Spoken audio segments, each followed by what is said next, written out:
Students UGC net Hindi class को आगे बढ़ाते हैं। हमारा टॉपिक चला हुआ था भक्ति काल। तो भक्ति काल में सूफ़ी काव्य हमने इससे पहले वीडियो में कवर किया था, उसी को आगे शुरू करते हैं कि पहला सूफ़ी काव्य मुल्ला दाऊद की चंदायन है। पहला सूफ़ी काव्य मुल्ला दाऊद की चंदायन है, जिसकी रचना 1379 ईस्वी में हुई थी। आचार्य शुक्ल जी ने मृगावती को पहला सूफी काव्य माना है। प्रेमाश्री शाखा का सबसे प्रसिद्ध काव्य है पद्मावत, जिसका रचना काल 1540 है स्टूडेंट्स। यानी कि पहला सूफी काव्य मुल्ला दाऊद कृत चंदायन है 1379 ईस्वी में। आचार्य शुक्ल जी ने मृगावती को ही पहला सूफी काव्य माना है।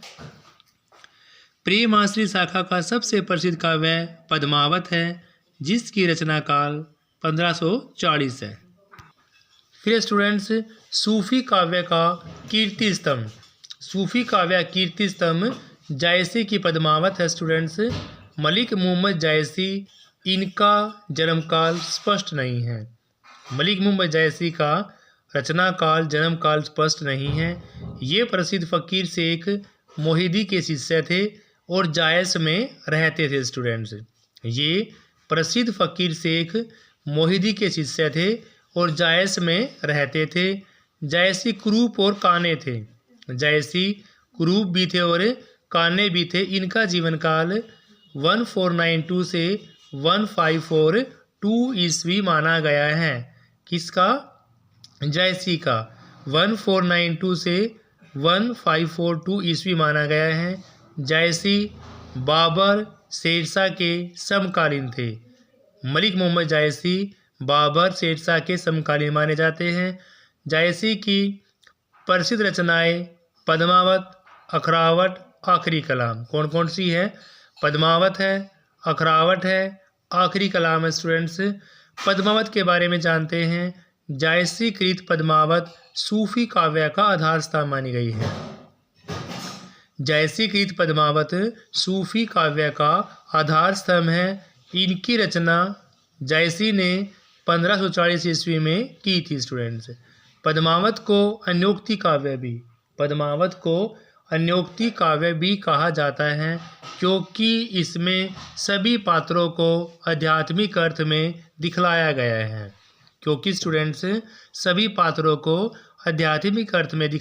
है। राजा रतन सेन मन का प्रतीक है। पद्मावती बुद्धि का प्रतीक है। चित्तौड़ यहाँ शरीर का प्रतीक है। सिहल द्वीप हृदय का प्रतीक है। अलाउद्दीन माया का प्रतीक है। राघव चेतन शैतान का प्रतीक है। हीरामन तोता यहाँ पर गुरु का प्रतीक है और रागमती संसार का प्रतीक है। दोबारा फिर देखते हैं स्टूडेंट्स। राजा रतन सेन मन का प्रतीक है। पद्मावती बुद्धि का प्रतीक है। चित्तौड़ शरीर का प्रतीक माना गया है। सिहल द्वीप हृदय का प्रतीक है। अलाउद्दीन माया का प्रतीक है। राघव चेतन शैतान का प्रतीक है। हीरामन तोता गुरु का प्रतीक है और नागमती संसार का प्रतीक माना गया है बच्चों। फिर है जान कवि, जिसकी समय सीमा 1612 से 1664 है। कौन? जान कवि 1612 से 1664। जान कवि ने 78 ग्रंथों की रचना की, जिसमें से 29 ग्रंथ प्रेमाख्यानक परंपरा के माने गए हैं। यानी कि 78 ग्रंथों में से जान कवि के 29 ग्रंथ प्रेमाख्यान परंपरा के हैं। उनमें से कुछ प्रसिद्ध ग्रंथ दिए गए हैं। 78 में से 29 प्रेमाख्यान के हैं। उनमें से कुछ है कथा रत्नावली, कथा कनकावली, कथा कौलावती, कथा मोहिनी, कथा नल दमयंती, कथा कलावती, कथा रूपमंजरी और कथा कलंतर। उनमें से 29 में से भी 8 फेमस कौन कौन सी हैं? कथा रत्नावली है, कथा कनकावली है, कथा कौलावती है, कथा मोहिनी की है, कथा नल दमयंती की, कथा कलावती की, कथा रूपमंजरी की और कथा कलवंदर की आदि हैं। सूफी काव्य की क्या क्या विशेषता है स्टूडेंट्स, वो भी देख लेते हैं।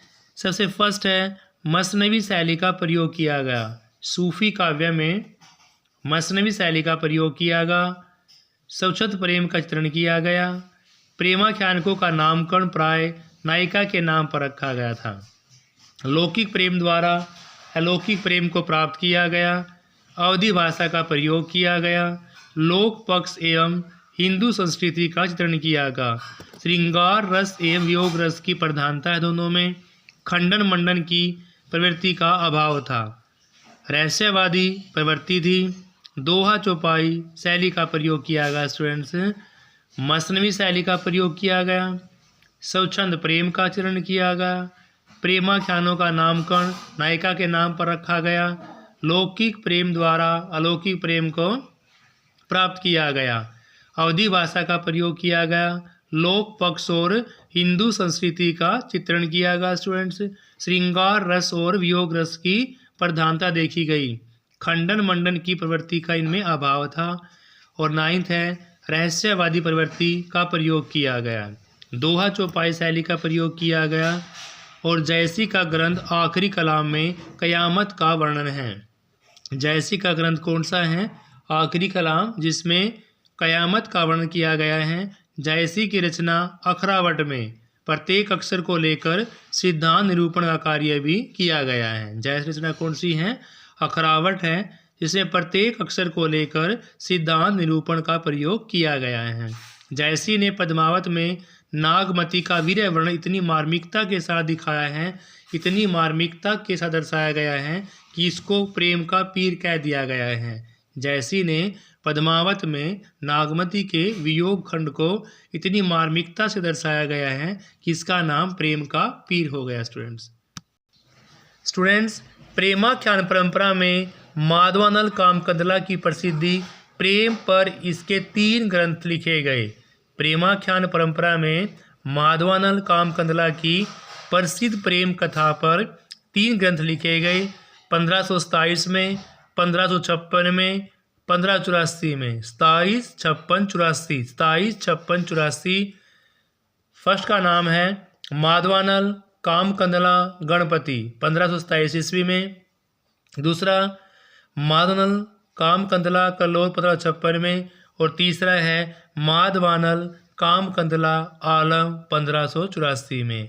यानी कि गणपति के नाम से 1527 में, कलोल के नाम से 1556 में और आलम के नाम से 1584 में है स्टूडेंट्स। आलम ने नायक नायिका के केवल एक जन्म का वर्णन किया गया है। अन्य 2 में नायक नायिका के कई जन्म तक की कथा है स्टूडेंट्स।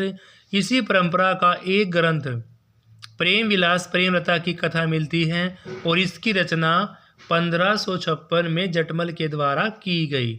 सूफी काव्य प्रमदात्मक शैली में लिखे गए स्टूडेंट्स। क्या विशेषता है कि सूफी काव्य प्रबंध शैली के अंदर लिखे गए हैं। कथानक रूढ़ियों का मूल स्रोत पूर्ववर्ती भारतीय साहित्य ही रहा है। और जायसी की प्रसिद्ध काव्य पंक्तियाँ क्या हैं? रवि शशि नख दीपियो ओहि ज्योति, रतन पदारथ मानक मोती। क्या पंक्ति हैं? रवि शशि नख दीपई ओहि ज्योति, रतन पदारथ मानक मोती। दूसरी है गुरु सुवा मोहीपन दिखावा। और तीसरी है यह तन जारो छार के कहू की पन उड़ाए, मकू ते ही मारक उड़ी परे कंध धरे न पाओ। जायसी के रचनाओं में चित्रलेखा, मसलानामा, कहरानामा। चित्रलेखा, मसलानामा, कहरानामा किसके स्टूडेंट्स? ये भी जायसी की ही रचनाएं हैं स्टूडेंट्स। आइए स्टूडेंट्स कुछ ऑप्शन टाइप क्वेश्चन भी देख लेते हैं। आचार्य रामचंद्र जी शुक्ल के अनुसार भक्ति भावना का मूल स्रोत भारत के किस भाग से लिया गया है? तो भक्ति भावना का मूल स्रोत लिया गया है दक्षिण भारत से। शुद्धाद्वैतवाद दर्शन के प्रवर्तक कौन थे स्टूडेंट्स? विष्णु स्वामी थे। प्रभु जी तुम चंदन हम पानी पंक्ति किस संत कवि की है? रैदास की है। मीरा के गुरु कौन थे स्टूडेंट्स? रैदास थे। मसी कागज छुओ नहीं, कलम गई नहीं हाथ, पंक्ति किसने लिखी? तो ये कबीर के द्वारा लिखी गई स्टूडेंट्स। डोला मारूरा दुआ किस प्रकार की रचना है? तो यह एक लोक काव्य है स्टूडेंट्स। कबीर की वाणी का संग्रह धर्मदास ने किया था। कबीर की वाणी का संग्रह धर्मदास ने किया स्टूडेंट्स। नेक्स्ट है, कबीर को वाणी का डिक्टेटर हजारी प्रसाद द्विवेदी जी ने कहा। कबीर को वाणी का डिक्टेटर हजारी प्रसाद द्विवेदी ने। सूफी काव्यधारा के सबसे पहले रचना थी चंदायन। जायसी ने अपनी किस काव्यम कृति में कयामत का वर्णन किया है? तो कयामत का जायसी ने आखिरी कलाम में कयामत का वर्णन किया है। यह सूचित करने की आवश्यकता नहीं है कि न तो सूर का अवधि पर अधिकार था और न ही जायसी का ब्रजभाषा पर। तो यह कथन आचार्य शुक्ल जी का है स्टूडेंट्स। रचना काल के आधार पर रचनाओं का सही अनुक्रम क्या है?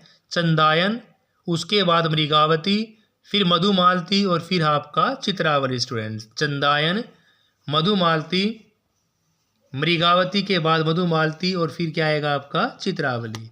रचना काल के आधार पर रचनाओं का सही है ज्ञानदीप, ज्ञानदीप के बाद प्रेम रतन, हंस जवाहिर, इंद्रावती। आचार्य शुक्ल के अनुसार कबीर ने अपनी साखियों में संदुकड़ी भाषा का प्रयोग किया है। संदुकड़ी से उनका अभिप्राय है राजस्थानी, पंजाबी, मिली खड़ी बोली स्टूडेंट्स। संदुकड़ी का मतलब क्या है? राजस्थानी, पंजाबी, मिली खड़ी बोली। नेक्स्ट है, ब्राह्मण वेणी में जानत की बेऊ, एवस पढ़ू एचवे बेऊ, मट्ठी पाणी, कुसली पड़ंत, धरई बेसी, अंगी हुणंत। ये काव्य पंक्तियाँ सरहपाद के द्वारा दी गई स्टूडेंट्स। किसके द्वारा? सरहपाद के द्वारा। मुसलमान अनुयायी कबीर दास को किसका शिष्य मानते हैं? तो ये मानते हैं शेख तकी का। नेक्स्ट है, जन्म अवधि हम रूप निहारन, नयन नतिरिपित बेल। ये पंक्तियाँ विद्यापति की ही स्टूडेंट्स। नेक्स्ट है, जन्म काल के अनुसार कवियों का कालक्रम। सबसे पहले गुरु नानक, उनके बाद दादू दयाल, मलूकदास और लास्ट है सुंदरदास। गुरु नानक के बाद दादू दयाल, फिर मलूकदास और फिर क्या है? सुंदरदास। जो नर दुख में दुख नहीं माने, सुख सनेऊ अरूबर जाने, कंचन माटी जाने। पंक्तियाँ आपकी गुरु नानक देव जी की हैं। बालचंद विजाई भाषा, दुहू नहीं लगई दुजन हासा। ये पंक्तियाँ स्टूडेंट्स विद्यापति की हैं। संत मत के अलावा शब्द का प्रचलन किस पंथ में हुआ है? तो संत मत के अलावा शब्द पद का प्रचलन हुआ है नाथ पंथ में। कुछ नाही का नाव धरी, बर्मा सब संसार, सांझ झूठे समझे नहीं, ना कुछ किया विचार। ये पंक्तियाँ दादू दयाल के द्वारा दी गई स्टूडेंट्स। किसके द्वारा? दादू दयाल के द्वारा दी गई। ज्ञानदीप का रचनाकार इनमें से कौन है? तो ज्ञानदीप का रचनाकार है शेख नबी। कौन है स्टूडेंट्स? शेख नबी हैं। गगन हूता नहीं हूती हूते चंदन नहीं सुर, ऐसे अंधकार मम रचना मुमल नूर। ये जो पंक्तियाँ है जैसे कि आखिरी कलाम के अंदर दी गई है स्टूडेंट्स। किस में दी गई है? आखिरी कलाम में। हिंदू हृदय मुसलमान हृदय आमने सामने करके अजनबी पर मिटाने वालों में इन्हीं का नाम लेना पड़ेगा। शुक्ल जी का उक्त कथन किस कवि का है? तो ये आपका रस खान का है। नेक्स्ट है, जन्म काल के अकॉर्डिंग सही क्रम लगाना है। सबसे पहले चंद्रबरदाई आएगा, फिर जगनिक, फिर खुसरो और लास्ट में आएंगे श्रीधर। चंद्रबरदाई, जगनिक, खुसरो, श्रीधर स्टूडेंट्स। फिर है जायसी पहले कवि है, सूफी बाद में। ये कथन कहा गया विजय देव नारायण साई के द्वारा। सूर समाना चंद में दहूं किया घर एक। इस प्रकार की पंक्तियाँ बताई गई थी कबीर दास जी के द्वारा। आखिरी कलाम काव्य का प्रतिपाद्य किसने किया? तो आखिरी कलाम काव्य का प्रतिपाद्य किया स्टूडेंट्स विषय इस्लाम दर्शन है। आला किस ऋतु में गाए जाते हैं? तो वर्षा ऋतु के अंदर आलाखंड खाए जाते हैं। मधुमालती किसके काव्य की नायिका है? तो मधुमालती मंजन की है स्टूडेंट्स। नेक्स्ट है, जायसी ने आखिरी कलाम में किस बादशाह की प्रशंसा की है? तो जायसी ने आखिरी कलाम में बाबर की प्रशंसा की है। सरहप्पा का संबंध इनमें से किस से है? सरहप्पा का संबंध सिद्ध साहित्य से है। गोरखवाणी के संपादक पीताम्बर दत्त वर्तवाल हैं। कौन है स्टूडेंट्स? पीताम्बर दत्त वर्तवाल। मुल्ला वजई रचना का नाम है कुतुब मुस्त्री। मुल्ला वजई रचनाकार का नाम है कुतुब मुस्त्री। यह काव्यम पंक्ति हिंदू मकपावन राखेव काजो बहुत हिंदी बाखेव, ये जायसी की है स्टूडेंट्स। किसकी है? जायसी की। तो स्टूडेंट्स इस वीडियो में इतना ही। कल हम आगे शुरू करेंगे next call. Have a nice day students. Please like से क्लास।